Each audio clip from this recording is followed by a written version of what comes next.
پچھلا سال اور اب تک 29 نومبر تک یہ اپائنٹمنٹس ہوتی کا ذکر ہوتا رہا، شور ہوتا رہا، ڈسکشن ہوتے رہے، اور اب ایک نیا قصہ شروع ہو گیا ہے، وہ ہے کہ اسمبلیاں صوبائی اسمبلیاں توڑ دی جائیں۔ اب کبھی ان اسمبلیوں کو توڑا جا رہا ہے، کبھی انہیں جوڑا جا رہا ہے، کبھی اس سے ملاقات کی جا رہی ہے، کبھی، اور اس میں بھی جو اعلان تھا وہ عمران خان صاحب نے کیا، وہ ایک لانگ مارچ جو کہ تقریباً ان کی یہ تیسری یا چوتھی لانگ مارچ تھی۔ میں نے ایک اپنے اس میں بھی کہا، میں ٹاک شو میں گیا تھا تو اس میں انہوں نے پوچھا تھا مجھ سے کہ اس لانگ مارچ کا کیا ہوگا، تو میں نے اس کے جواب میں یہ کہا تھا میں پیشن گوئی تو نہیں کر سکتا اپنے سابق وزیروں کی طرح، لیکن میں نے یہ کہا تھا کہ اس کا کچھ بھی نتیجہ نہیں نکلے گا، اور یہ لانگ مارچ جو ہے بس جیسے ہوئی ہے ویسے ہی جیسا ہو کر یہ ختم ہو جائے گا، اور وہی ہوا تقریباً کہ وہ اسی طرح وہ ختم ہو گئی لانگ مارچ۔ لیکن اس میں انہوں نے ایک نیا، آپ کیا کہیں گے اسے، شوشہ کہیں گے یا ایک نیا اعلان کہیں گے، کچھ کہتے ہیں کہ یہ ترک کارڈ انہوں نے پھینک دیا، انہوں نے بہت زبردست سیاسی چال چل دی، وغیرہ وغیرہ وغیرہ، اور انہوں نے اپوزیشن کو بہت انڈر پریشر کر دیا ہے، سارے لوگوں کو جناب کچھ کیا ہو یا نہ کیا ہو، ایک کام ضرور کیا ہوگا جس کے اندر عمران خان اور ان کی تحریک انصاف جو ہے وہ بڑی سختی سے بلیو کرتی ہے۔ وہ سمجھتے ہیں حکومت اگر چلانی ہے تو میڈیا کے ذریعے اور سوشل میڈیا کے ذریعے، اگر کوئی ترقیاتی کام کرنے ہیں تو وہ میڈیا کے ذریعے، دونوں یہ جو میڈیا ہیں، اور اگر کوئی اپوزیشن کرنی ہے تو وہ بھی میڈیا کے ذریعے۔ اگر ایسا نہ ہوتا تو وہ آج اسمبلیوں میں بیٹھے ہوتے، خاص طور پہ نیشنل اسمبلی میں بیٹھے ہوتے، وہاں بیٹھے ہوتے اور فل تھروٹل کے ساتھ آج اپوزیشن دے رہے ہوتے، اور یقیناً وہ بہت بہتر کام کر رہے ہوتے۔ بہت سارے معاملات ہیں جو کہ الیکشن سے پہلے ہمارے کو طے کرنے ہیں، اصلاحات ہیں، اپوائنٹمنٹس ہیں کچھ جو کہ کا تعلق ہے ڈائریکٹلی براہ راست ہے الیکشن سے، وہ ساری کرنی ہے، اگلی حکومت کے سیٹ اپس ہیں یہ سارے کرنے ہیں، اور جس چیز کا انہیں بہت زیادہ اب وہ 7 مہینے سے بول رہے ہیں، تاریخ الیکشن کی تاریخ، تو وہ تاریخ کے اوپر بہت ساری چیزیں یاد آتی ہیں، تو وہ یہی کہتے ہیں کہ آپ نے وہ مشہور ڈائلاگ سنا ہوگا کہ تاریخ پر تاریخ دی جاتی ہے لیکن وہ انصاف نہیں ملتا۔ تو یہاں پہ بھی یہ کہہ سکتا ہے کہ تاریخ کا تو بہت ذکر ہے لیکن الیکشن کی تاریخ نہیں ملتی، اور وہ حکومت نے فیصلہ کیا ہوا ہے، بارہا مرتبہ وہ کہہ رہی ہے کہ ہم اکتوبر سے پہلے الیکشن نہیں کرائیں گے۔ تو اب ویسے بھی یہ سال کا تو اختتام پہنچ گیا ہے، تو اب سب کو پتہ ہے کہ آگے کی صورتحال کیا ہوگی، لیکن یہ اسمبلی کا توڑنا، یہ اسمبلی کا جوڑنا، یہ اس سے ملنا، یہ اس سے ملنا، اس کا ایک براہ راست نتیجہ آپ پہ، مجھ پہ، سارے عوام پہ پڑ رہا ہے، اور نہ صرف یہ عوام پہ پڑ رہا ہے بلکہ یہ ہماری خارجہ پالیسی پہ بھی پڑتا ہے، ہماری ایکسٹرنل اکنامکس کے اوپر بھی پڑتا ہے، ہر چیز کے اوپر پڑتا ہے۔ وہ یہ ہے کہ ایک عجیب افراتفری سی مچی رہتی ہے، نتیجہ یہ ہے کہ معیشت کے اندر وہ استحکام جو کہ فوری طور پہ آنا نہ صرف موجودہ حکومت کے لیے لازمی ہے جو کہ اتحادی حکومت ہے جس شہباز شریف کے اندر، بلکہ عمران خان جو کہ اپوزیشن میں ہیں، چاہے وہ اقتدار میں آئیں یا نہ آئیں، ان کے لیے بھی یہ لازمی ہے۔ آخرکار ان کی جو الیکٹوریٹ ہے، ان کے جو جہاں سے وہ لوگوں کو کھڑا کریں گے، کیا وہ لوگ کھانا پینا نہیں کھاتے؟ کیا ان کے اوپر مہنگائی کا اثر نہیں پڑتا؟ کیا ان کا پیٹ جو ہے صرف ان باتوں سے بھر جاتا ہے کہ جی وہ چور ہے، وہ ڈاکو ہے، وہ میں اس کو لے کے آؤں گا، میں یہ کر دوں گا، مجھے یہ نہیں کرنے دیا گیا، مجھے وہ نہیں کرنے دیا گیا، اور پھر یہ کہ بتانا کہ جی جو اب ریٹائرڈ جنرل باجوہ ہیں جو کہ ہمارے آرمی چیف تھے، انہوں نے ان کے ساتھ جو ان کے تعلقات جن کے متعلق وہ کہا کرتے تھے کہ یہ سب سے بڑے جمہوری آدمی ہیں، یہ سب سے اچھے آدمی ہیں، ان سے بہتر محب وطن آدمی کوئی نہیں ہے، اور انہوں نے جو پاکستان کی اکنامکس کے اندر جو خدمات کی ہیں وہ غیر معمولی ہیں، کرونا کے اندر جس طرح انہوں نے ساتھ دیا آدمی نے ان کے دور کے اندر، ویسا ساتھ کسی نے نہیں دیا۔ تو یہ ساری تعریفیں خود عمران خان اپنے تقریروں میں کرتے رہے، اعلانات میں کرتے رہے، پریس کانفرنسز میں کرتے رہے، سوشل میڈیا پہ کرتے رہے، اور اس کے ہی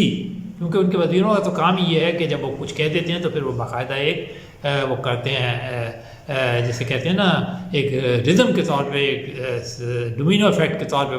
شروع ہو جاتے ہیں، تو وہ دہراتے رہے ہیں. تو مطلب یہ ان کا ایک باقاعدہ وہ تھا. لیکن اب ان کے متعلق وہ باتیں وہ کہہ رہے ہیں کہ اب کوئی ایسی خرابی نہیں ہے جو انہیں نظر نہیں آ رہی ہے. اور جو زیادہ تر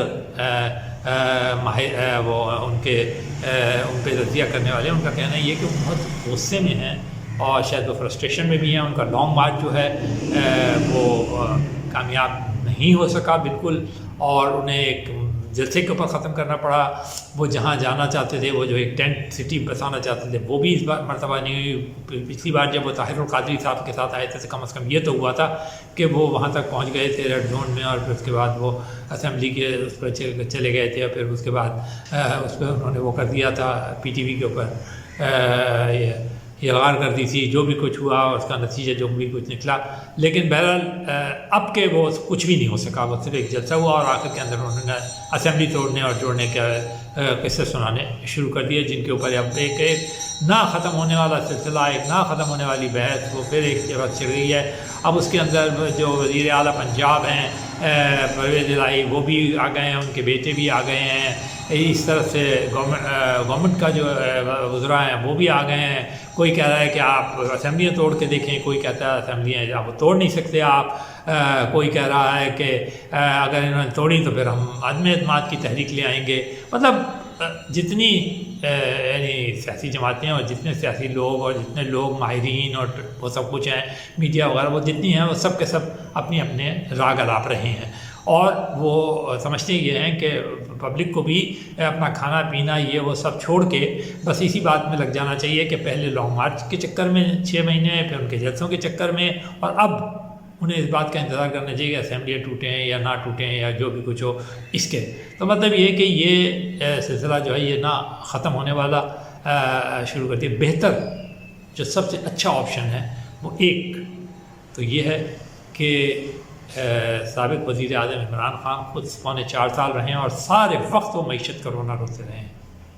ہر وقت وہ یہ کہتے رہے کہ معیشت، کبھی کرونا کے اندر وہ کہتے رہے کہ ہمارے پاس کچھ بھی نہیں ہے، کبھی وہ اس کے پاس جاتے تھے، کبھی اس کے پاس جاتے تھے، کبھی یہ وہ، تو انہوں نے سب کچھ بھگتا ہے. IMF کا پروگرام بھی انہی کے زمانے میں انیشیٹ کیا گیا اور شروع کیا گیا تھا، جسے اب یہ حکومت جو ہے پورا کر رہی ہے. ڈالر کی قیمت بھی انہی کے زمانے میں 180 کو کراس کر گئی. اسٹاک ایکسچینج کا بھی برا حال ان کے زمانے میں. مہنگائی یہ جو لہر آسمان پر جاری ہے، وہ خود کہتے تھے کہ دنیا بھر میں مہنگائی ہے، ہمارے یہاں اگر مہنگائی ہوئی تو کیا ہو گئی. یہ ان کے الفاظ ہیں، یہ ہمارے الفاظ نہیں ہیں.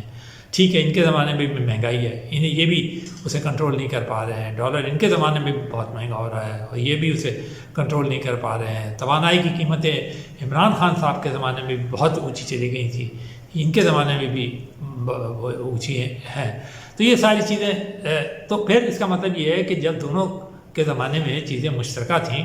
تو پھر اب عوام کی خاطر، اور عوام بھی وہی ہیں، پاکستان کے 22 کروڑ عوام ہیں، تو ان کی خاطر کچھ نہ کچھ کوئی راستہ نکالنا چاہیے، مل بیٹھنا چاہیے. وہی سب سے بہترین طریقہ ڈائلاگ کا طریقہ ہے. آپ اسمبلی میں واپس چلے جائیں، آپ ہر جو آپ مناسب سمجھتے ہیں، لیکن یہ کہ پوری لچک کے ساتھ دونوں طرفین جو ہے بیٹھیں آرام سے، اور ان کے سامنے جو ہونے چاہیے وہ پاکستان ہونا چاہیے، اس کے بعد پاکستان کی معیشت ہونی چاہیے، اور پاکستان کے خارجہ پالیسی ہونا چاہیے، اور اس کے ساتھ ساتھ پاکستان کی اندرونی سیاست ہونی چاہیے. ان ساری چیزوں کے اوپر پھر یہ دیکھیں کہ الیکشن ہو یا نہ ہو اس کے کیا نتائج نکلیں گے. کوئی ایسا نہیں ہو رہا کہ ایک زمانہ تھا، ہم نے خود کہا تھا کہ عمران خان یہ اپریل مارچ سے پہلے جب یہ سائیکل وائفر کا قصہ شروع ہوا تھا کہ عمران خان وزیر اعظم ہیں، اگر وہ چاہیں تو توڑ سکتے ہیں اسمبلیاں، لیکن انہوں نے اسمبلیوں تو نہیں توڑی، انہوں نے لمبا کھینچا، اور آج وہ کہہ رہے ہیں اسمبلیاں توڑ دوں، اسمبلیاں توڑ دوں. وہی بات جو کل وہ کہتے ہیں نہیں آج وہاں. تو یہ ہر وقت یو ٹرن اگر وہ لیتے رہیں گے تو یہ شاید ان کے لیے بھی اچھا نہ ہو. بہتر یہ ہے کہ وہی راستہ اختیار کیا جائے جس میں قوم کو فائدہ، اور وہ راستہ صرف اور صرف سیاسی جماعتوں کا ڈائلاگ کا ہی. جمہوریت اسی کا نام ہے، اسی پہ چلے گی جمہوریت. نہیں آپ نہیں کہہ سکتے میں اس کے ساتھ نہیں بیٹھتا، میں اس کے ساتھ نہیں بیٹھتا. پہلے بھی آپ بیٹھتے رہیں. جب آپ ان کے ساتھ بیٹھ رہے ہیں جن کو آج بہت آپ برا بھلا کہہ رہے ہیں ان کے ساتھ، تو بیٹھے تھے نا آپ ان کے ساتھ، 1 پیج پہ ہوا کرتے تھے نا ان کے ساتھ، سارے مذاکرات ان کے ساتھ کیا کرتے تھے، بڑے ساتھ ساتھ چلا کرتے تھے آپ ان کے ساتھ، اور اس بات میں بڑا فخر کیا کرتے تھے. تو آج انہیں آپ برا بھلا کہہ رہے ہیں. تو اگر کل جنہیں آپ برا بھلا کرتے تھے آج ان کے ساتھ بیٹھ جائیں گے تو تب بھی کوئی ایسی قیامت نہیں آئے گی. وہی طور طریقے ہوں گے جو کہ سیاست میں ہوتے ہیں اور جمہوریت میں ہوتے ہیں.